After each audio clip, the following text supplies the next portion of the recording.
Hello guys, তোমরা সবাই কেমন আছো? আশা করছি সবাই খুব ভালো আছো। আজকে আমি জামরুল গাছটা এই বড় টবে ট্রান্সফার করব। এটা নার্সারি থেকে নিয়ে এসেছিলাম। ছোট্ট একটা গ্রো ব্যাগে লাগানো আছে, রুট পুরো বেরিয়ে এসেছে, অবস্থা খুবই খারাপ। এই টবটার মধ্যে বসাবো। ড্রেনেজ সিস্টেম ঠিক রাখার জন্য খোলামকুচি দিয়ে দিলাম। দেন এরপর দিয়ে দেবো মাটি। মাটি আমার রেডি করাই আছে। এতে হাড়ের গুঁড়ো, নিমখোল আর গোবর সার, মাটি এই তিনটে মেশানো আছে, আর অল্প ফাঙ্গাসাইড দিয়ে ভালোভাবে আমার মাটিটা তৈরি করা আছে। আর একটু নারকেল ছোবা দিয়ে দেবো, অল্প করেই দেব। দিয়ে তার উপর আর একটু মাটি দিয়ে দেবো,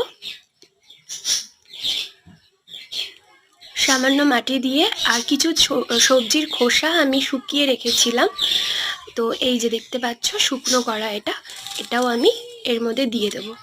দিয়ে তার উপর আবার মাটি দিয়ে আমি এটা বসাবো। তো গাছ বসাতে বসাতে একটা কথা বলি, জীবনে অনেক ধাক্কা খেয়েছি, বেশিরভাগ বন্ধু বান্ধবের দিয়ে। একটা গান আছে না, যে বন্ধু তুমি ভালো তুমি তো চাঁদের আলো। সব বন্ধুত্ব কিন্তু চাঁদের আলো হয় না, কিছু কিছু বন্ধুত্ব সূর্যের আলোও হয়।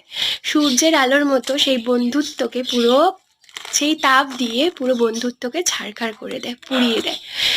সবসময় মনে রাখবে, চাঁদের কিন্তু নিজস্ব আলো নেই, সূর্যের আলোয় কিন্তু চাঁদ আলোকিত হয়। তাই চাঁদের আলোর পেছনে যে সূর্যের তাপটা, সেটা একটু বুঝে নেবে। তা বলে আমি সব বন্ধুত্বের কথাও বলছি না, পৃথিবীতে এমনও বন্ধুত্ব আছে যারা নিজের মায়ের পেটের ভাই বোনদের থেকেও আপন হয়। যাই হোক, কথা বলতে বলতে আমার গাছটা বসানো হয়ে গেছে। আমি জল দিয়ে দিলাম। দিয়ে এবার ছায়াযুক্ত জায়গা আমি দুদিনের জন্য রেখে দেবো। তো জামরুল 3খানা হয়েই আছে। তো ভিডিওটা ভালো লাগলে নতুন বন্ধুরা চ্যানেলটা সাবস্ক্রাইব করো, পুরনো বন্ধুরা পাশে থেকো। টাটা।